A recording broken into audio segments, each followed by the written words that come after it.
Hey guys, it's Mr. Francy here, and today I'm going to be reviewing where I'm up to with this book, The Replacement by Brenna Yovanov. Now, I want to take a moment to apologize for the mirror imagery. I feel like I'm always going to be doing this, but anyway. It is a setting on my phone. I've tried to fix it. Can't seem to do it. It is what it is. I'm not going to let it affect me. Hopefully it doesn't affect you, and we'll just move right along from there. Now, this review, as with all the reviews in my playlists of actual books, I will contain spoilers. I am going to spoil things in this book. If you do not want to hear me talk about spoilers of a book, please go and watch my reading vlogs, where with my reading vlogs I discuss the books that I'm reading that week and I give a general overview that is spoiler free, so you can go over and do that. But if you are clicking onto the playlists of, or even if you're looking at this as an individual video of an actual review of a book, I am going to absolutely be containing spoilers in them because I'm talking about what is actually going on in the book, and I don't feel like I can do that in a spoiler-free way with full disclosure of what I want to discuss with this. So I am going to quickly pause, but when I come back, we're going to get right into reviewing The Replacement. I'll be right back. Okay, so what I'm going to actually be discussing here is part 1 of The Replacement. Now, this may sound a little bit confusing to you, and quite frankly, it was very confusing to me when I came across it. I was reading this book, and then I came to this page, which says part 2, and I was like, well, hang on, what do you mean part 2? And let me tell you, one of the reasons why I thought, what do you mean part 2, is because I felt like part 1 really didn't go anywhere, and I told you guys I'm going to be as frank, honest, and transparent as I possibly can with these reviews. If I don't like a book, I'm going to tell you that I don't like a book. I'm not going to sit here and say, this is amazing, when amazing, when it's not amazing, when it's really not that good at all. And honestly, that's what I felt with this book. So to get to a part 2 within the book, I'm thinking, well, hang on. And this was my honest, transparent reaction as I saw the words part 2. But we haven't gotten anywhere yet. What do you mean part 2? We haven't even finished part 1. Like, this book is, oh my gosh, just like the other book I'm reading at the moment, Personal Demons. Feel free to check out that playlist as well. I don't edit my videos, so I'm not going to say there's a link up there because I don't do that fancy schmancy stuff, and one day if I get an editor that comes along that would like to edit my videos, feel free. But until then, I don't edit videos. But anyway, if you'd like to see the other book I'm reading, Personal Demons, go check that out in that playlist. That one is a slow one too, but this one is much slower paced than that one. And I'm pointing over there because I literally have that book over there. So what I'm going to do is I'm going to read the blurb to you guys, because if you've seen my reading vlog, go and watch that if you haven't, or if you want to. In my reading vlog, I spoke about these fancy schmancy words. I mean, I'm turning 34 this year, and there are all these words, and it's like, oh gosh, what is this? But anyway, a vlog, V-log, video log, rather than a blog, a book log. It should be a vlog because it's a video book log. But anyway, check out my reading vlog over there. I spoke about the blurb. I spoke about how when I pick up a book, I will look at the cover. Absolutely, I admit that. If the cover looks terrible to me, or if the cover looks like something I'm not interested in, and so I'm sorry to any romance writers out there, but I am not here to read romance, at least not at the moment. That may change. If it does, I'll probably defer back to this video and say, remember when I said I don't like romances? So if I'm seeing a book cover with a man and a woman hugging each other and kissing each other, I'm probably going to put the book down unless it has a really good title that somehow makes me think it's not a romance novel. And then the next thing I'll do is read the blurb. Now, if you don't know what a blurb is, totally fine. You know, everyone's here to learn as much as I am here to learn certain words like canon, and this week I'm starting to learn the word trope. I mean, we're all here to learn. If you don't know what a blurb is, you have your front cover, turn the book over, and there is writing on the back. The writing on the back is referred to as a blurb. Now, the blurb is meant to give you an idea of what the book is about without spoiling it too much. However, the blurb kind of spoils this a little bit, and a little bit too much for a reading vlog, so I didn't want to read it out there, but I am going to read it here. So, the blurb says, Mackie Doyle, whose name is Malcolm, but they call him Mackie for some reason, and I do take issue with this because there is no reason why anyone should be calling Malcolm Mackie. If Malcolm's name was Malcolm Montinopol Vaniana and they called him Mac, fine. But his name is Malcolm. It's an easy name to pronounce. I don't get why they're calling him Mackie, but anyway, that's just me. Mackie Doyle is the replacement. Though he lives in the small town of Gentry, Mackie comes from a world of tunnels and black murky water, a world of living dead girls ruled by a little tattooed princess. Let's start with that very first sentence. I've seen nothing of that. I've not gone to this world that Mackie is from. I have not met the tattooed princess. I have not met the girls that are ruled, the living dead girls that are ruled by the tattooed princess. And I am about a quarter to a third of the way through the book. This is my issue. Now, I was saying in my reading vlog, I read the blurb for Harry Potter and the Philosopher's Stone, and in this one, basically, J.K. Rowling is saying Harry Potter thinks he's an ordinary boy until this happens, this happens, this happens. What he doesn't know is that he is a wizard. You find out, you are introduced into the wizarding world like 3 pages into this book. I am 108 pages into this book. I'm yet to meet the tattooed princess. I'm yet to see this other world. And honestly, I hadn't read the blurb since I first picked up this book picked up to purchase this book, which was over 7 months ago. I worked in a store that sold a variety of different things, including books, and I loved working in the book section, and this one was in there. And so I read the blurb and thought, this sounds amazing, I'm going to read this. So I read the blurb today for the first time since then, all that time ago. And I'm going, wait, hang on, what? I'm 108 pages in. This is nothing like the book. So let's keep moving on with the blurb. He is a replacement left in the crib of a human baby 16 years ago. Not explained. Not at all in the book. If you did not read the blurb and you were asked to write a blurb of what you have read with the first 108 pages, you would not be writing that. So now, because of fatal allergies to iron, blood, and consecrated ground, Mackie is slowly dying in the human world. This, okay, so let's discuss that then. The iron, blood, and consecrated ground allergies, yes, that was discussed from page 1, and it's talked about really to death. I'm kind of sick of it, but one prop that I will give Brenna Yovanov is that she is extremely descriptive. So descriptive that when I read this book and Malcolm, I'm gonna call him Malcolm, okay?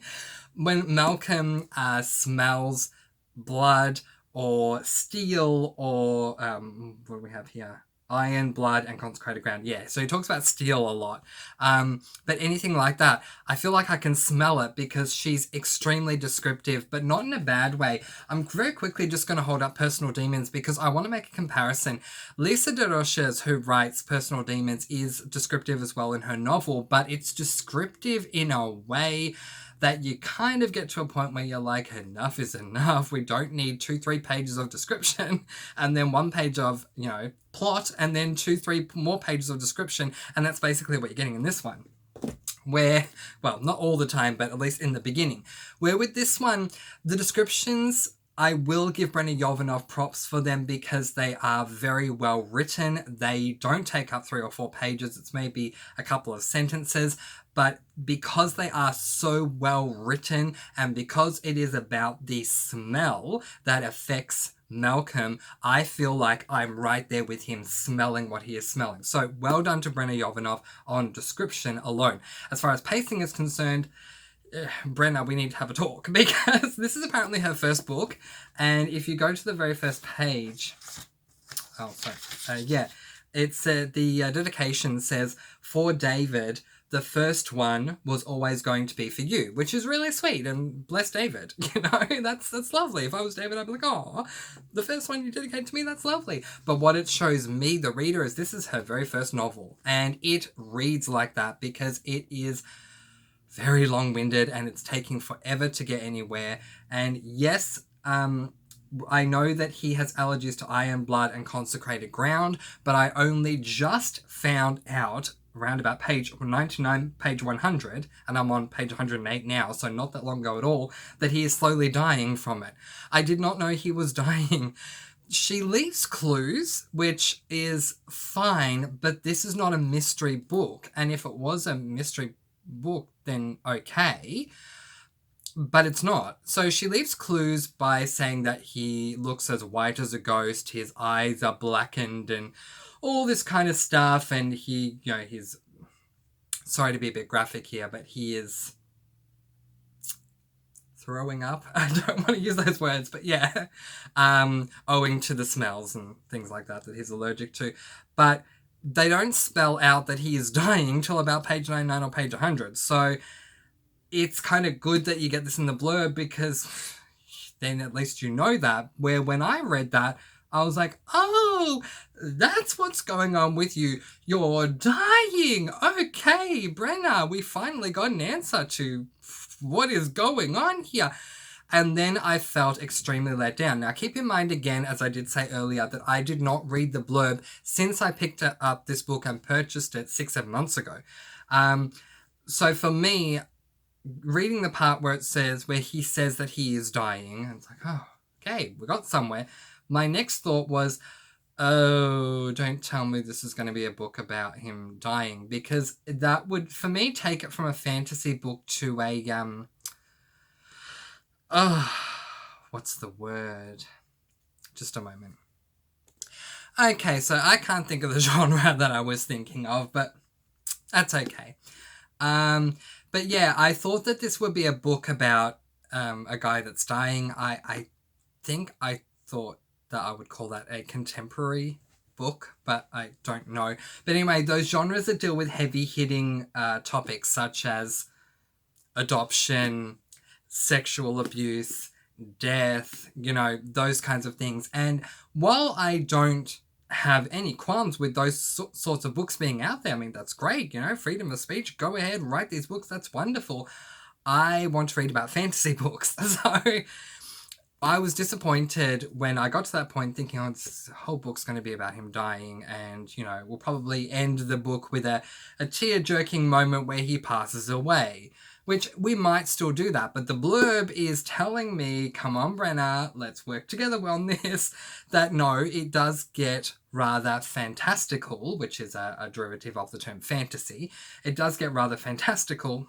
It should have already, but anyway. Okay, Mackie would give anything to live among us, to practice on his bass guitar, or spend time with an oddly intriguing girl called Tate.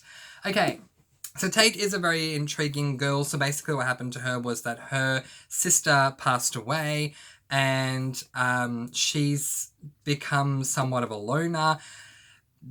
See, when Brenna Yovanov is being descriptive about a certain sense, so if she's describing the smell of blood or the look of a room, she does that really well. But when she's being descriptive about certain cultures in this universe of The Replacement, it's extremely confusing for me because of the fact that we haven't pieced together this whole thing that he is a replacement from this underworld. Yeah. And I mean, I don't know. For me, if she might have said the word maybe once or twice, but there's no explanation with it. He's just saying, I am a replacement. I was a replacement. That's great. Where's the descriptive? Even if she had had some kind of a prologue where she was writing about what a replacement is, at least we would know that. But at this point, the replacement is just a title that he has that I haven't, if you're not reading the blurb, then I have no idea what it means. They have spoken about, there's a scene with Mackie and his mum in the kitchen, and they're talking about replacements for kids who have passed away, but the conversation is so incredibly short that the mum ends up saying she was a replacement, and then she shuts him off by saying, don't ever bring this up again. And so we don't get anything out of it, and it becomes extremely frustrating. But let's talk about what actually is in the book rather than, what I want to be in the book. Tate is, she's on her own. She's intriguing to Malcolm. She's not really that intriguing to me, although Malcolm treats her rather poorly, I do have to say, and I don't feel like there's any reason for him to do so. Even if there was a situation where he was being pressured by his peers, he has 3 friends. He has one friend and then one set of twin brothers.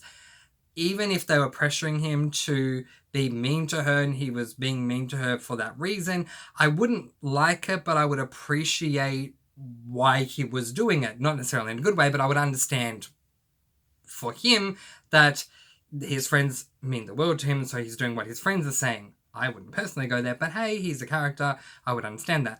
But he has no need to be rude to her at all, and he's being extremely rude to her, and she's taken moments to just go and talk to him because she felt like he would understand what she's going through, and basically he just snaps at her and dismisses her, and then at one point later on he apologized to her for being rude, and then he was rude to her again. So I don't know. I don't know what to make of that. But I'll read the rest of the blurb. But when Tate's baby sister goes missing, which this is what I mean. When Tate's baby sister goes missing, Tate's baby sister is not missing, Tate's baby sister is dead. So I'm confused by that, unless Tate has another sister that we don't know about that's going to be introduced after the first 108 pages of the book. Do you see where I'm going with this? Mackie is drawn irrevocably into the underworld of gentry known as Mayhem. He must face the dark creatures of the slag heaps and find his rightful place in our world or theirs. Now that I would love to read. Take me away, Brenda Yovanov. Take me away to, what are we calling this place? To Mayhem. Take me away to Mayhem. Let's live there and let's explore that universe. Something that I have said many times, and next month I'm going to actually do a video on it because I feel it needs its own video, is, excuse me, discussing my own made-up subgenre when it comes to books, which is the subgenre of human landia. I'm just going to pause because my throat's a little dry. I'm just going to take a quick drink, and then when I come back, we'll keep talking, so I'll be right back. Okay, so now that I have taken a few sips of my coffee. Yes, I am a coffee drinker. I found this massive mug a couple of months ago. I'm not giving a shout out to the store or anything. I'm not advertising for anyone, but I just want to say that this is a massive, massive mug. And I'm so happy I found it, and it shines too, which is very nice also. But anyway, let's put the coffee mug down and let's talk about my own created subgenre, human landia. Now, the reason why I have created the subgenre of human landia is to make my point that I don't like books that talk about human things, and the reason I don't like this is because I live a human life. So why would I want to read a book about others who live human lives? Now, I understand that there are others out there who do. I mean, for me, Harry Potter is a fantasy. So, well, it's a magical fantasy. So, yeah, it should be fantasy, right? I don't even know what you would classify the genre of Harry Potter as, but I think you would call it fantasy. It's about magic. But, either way, with Harry Potter, there were children who loved the book. I'm trying to work out how to explain this, sorry. There are children who loved the book because they saw themselves in Harry, and that's great. You know, they saw themselves in Harry, and Harry ended up having this really fantastical life. And that's wonderful. And I understand to the same degree why people love reading Humanlandia books about characters that they either love or characters they relate to that do human-related things. That's fine, you know, if that works for you. But for me, I don't read books to find a character that is like myself. I don't read books to read about things that I do when I'm not reading. I read books to escape from the reality of the world that I'm living in. Now, this may come across to sound like I live a terrible, horrible life, but I'm not saying that. I think whether I'm having an amazing day, an amazing night, a terrible day, a terrible night, an amazing week, an amazing month, a terrible week, a terrible month, either way, whenever I pick up a book, my intention is to leave behind the world, the physical reality, human world that I am living in, and jump into a book. And so if I'm going to be reading about boys and girls who are, you know, in love with one another and trying to pick up one another, and humans doing humanly things, like both of these books, here's a spoiler for you, and here's a very big commonality between the two. They're both set so far at a high school. I don't want to read that unless the high school is high school for magical witches and wizards, or high school for werewolves, or high school for goddesses and gods, and that's fine because it's a high school for people that aren't human or aren't just human. You know, that is different to me. That's a whole new world. Yes, I love the film Aladdin. One day I'll read the book. But that's a whole new world for me. But if you're going to take me to a human high school, I've lived that experience. I didn't particularly enjoy my human high school, but that's not why I don't want to read about it. I don't want to read about things that I could experience anyway without picking up a book in the first place. So, Brenna Jovan... So, back to quickly to Humanlandia. There are 3 levels of Humanlandia. There is low-level Humanlandia, medium-level Humanlandia, and high-level Humanlandia. Harry Potter is low-level Humanlandia to me, because there's not a lot of Humanlandia stuff that goes on. There is Humanlandia stuff there, though, so the subgenre is still included in the series, but it's extremely low. There are placements, first 108 pages, only Humanlandia. I am still to come across anything fantasy related in the first 108 pages, which is saying a lot. Now, I did say in my reading vlog that I'm going to give every single book that I read that could potentially become a DNF, a did not finish, up to halfway through. And I'm going to do that for the replacement. I'm going to give it up to halfway through, and hopefully we're going to get to Mayhem soon, because it's really boring otherwise. And that's just for me. You may love it, and that's great. If you love books that are set in Humanlandia that promise in the blurb that it's not about Humanlandia, and then they're all about Humanlandia, great. Please pick up this book and tell me what you think. But yeah, so far, from what I've read in the blurb, Brenna Jovanov so far is not delivering what she promised. But now that I'm up to part 2, yeah, so part 1 is, I'm just going to find out what part 1 is called, and maybe even show you as well. Okay, There we go. So there's part 1. Part 1 is called Secrets of the Living. Yep. Part 2 is called The Lies People Tell. Now, here's hoping we enter mayhem really soon. Because as much as, what does she say in the blurb? Mackie would give anything to live among us. As much as Mackie may want to live among us, I don't want to live among us in this book. I want to live among the fantastical elements. So please, Brenna Yovanov, please get me there. Okay, I have about 5 minutes to... because I've kind of gone here, there, and everywhere with this first review, and that's fine.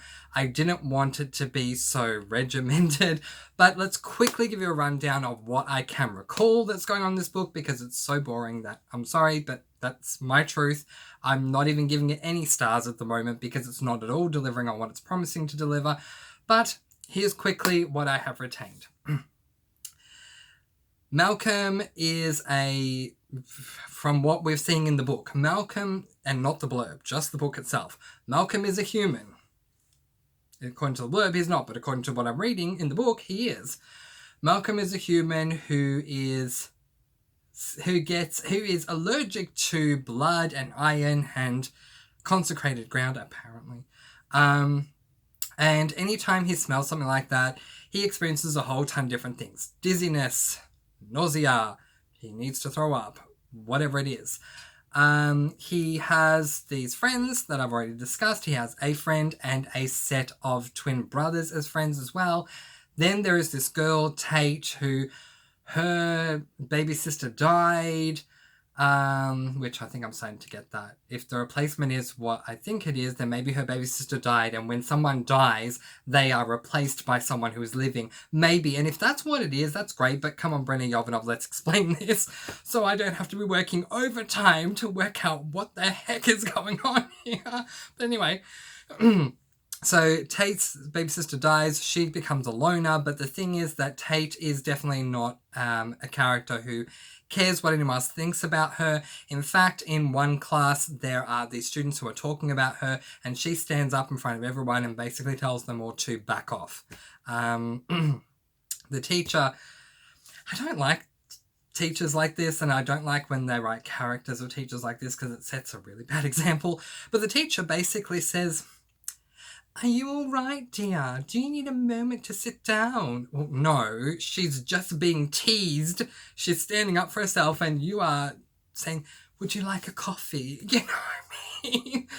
Oh my gosh, I've had teachers like this. They do exist. I've had teachers like that where if I've stood up for myself, the teacher will look at me like I'm crazy, and she does the same thing that I would do. She says, no, they were doing this. I'm standing up for myself. The teacher goes, oh, maybe you should go to the counselor and talk to the counselor. Are you serious? Where's the reprimand for the kids who are doing this?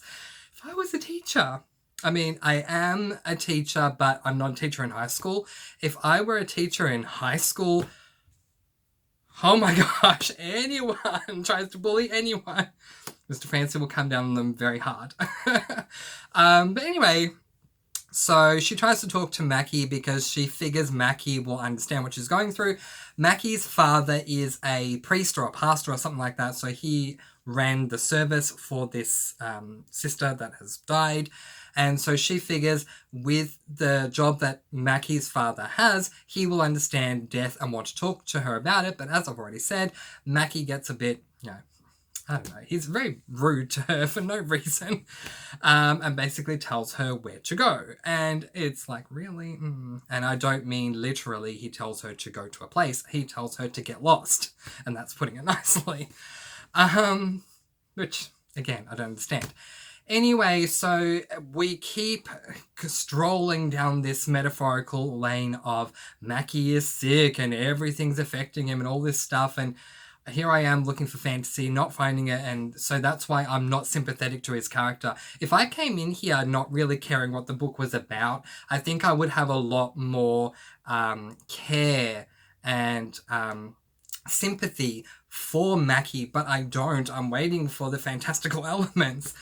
So anyway, his sister, who I think is an adopted sister or he's an adopted brother. Again, the way that Brenda Yovanov writes descriptions of senses is done really well. The way that Brenda Yovanov writes plots drives me crazy. His either sister or his adopted sister or he's the adopted brother, either way, she seems to really like him, which is really nice. And I'll just pause for a moment. I'll be right back. Okay, excuse me for that. And the sister has a lab partner who had come over to the house and seen Mackie and felt really bad for him and had given him some advice that he shook off. And so this is the sense I'm getting with Mackie. Anyone who tries to kind of help him, he's just like, go away, leave me alone. And there's no reason as to why he should be saying this, but anyway, he is.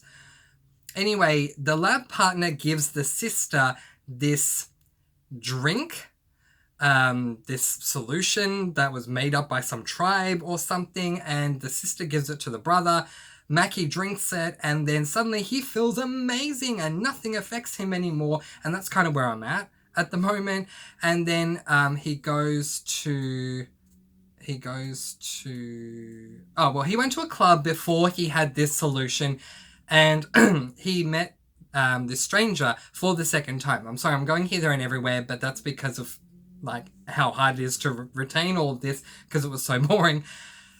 In the first or second chapter, he crosses a bridge to go home in this park area, and on the bridge there is a stranger who tells him that he knows what's wrong with Mackie, and if he can tell Mackie that he tells Mackie that if he can go somewhere that he will have a much better life. But unlike what I wanted Mackie to do, Mackie just ignored him and went home. I get it, the guy's a stranger, but this is a book, and it just would have been interesting if Mackie had said, okay, let's try this. But anyway, fine. Mackie seems to be resolute in continuing to lead the life that he's leading and not allowing anyone to help him. But anyway, then he goes to a club and where there are bands playing, and one of the band members is this stranger. The stranger again confronts him in the club and says, I know your secret. I know you're dying. That's how we find out he's dying. We don't know that he's dying before then. Brenda Yovanov does not explain this. So that's how we find out that he's dying. And then again, he says, I can take you with me and take you to a better place. But Mackie again says no and walks away. So I'm really hoping that Mackie goes to this place that the stranger said, because otherwise we're just going to be stuck in Humanlandia forever, and I'm not going to like that. But I said I'm going to give it till about halfway through. There are 375 pages in the book, 180, about 6 or so pages is the halfway mark. I'm going to give it to that point. Next week, I'll tell you if I'm going to keep reading this or if I'm going to make this my first DNF book of the year. Because, I don't know. Maybe I should have a segment, Dear Fantasy Writers, and start this segment by saying, please do not have slow-paced books that take over 100 pages for us to get to the point. Anyway, that's just my thought. You may pick up this book and absolutely love it. So please sound off below with what you think. Any comments, thoughts, and or questions, I will get back to all of you, letting you all go peace, blessings, and so much love. And I'll see you next week with my next review of The Replacement. Until then, thank you for watching. Bye guys. Bye.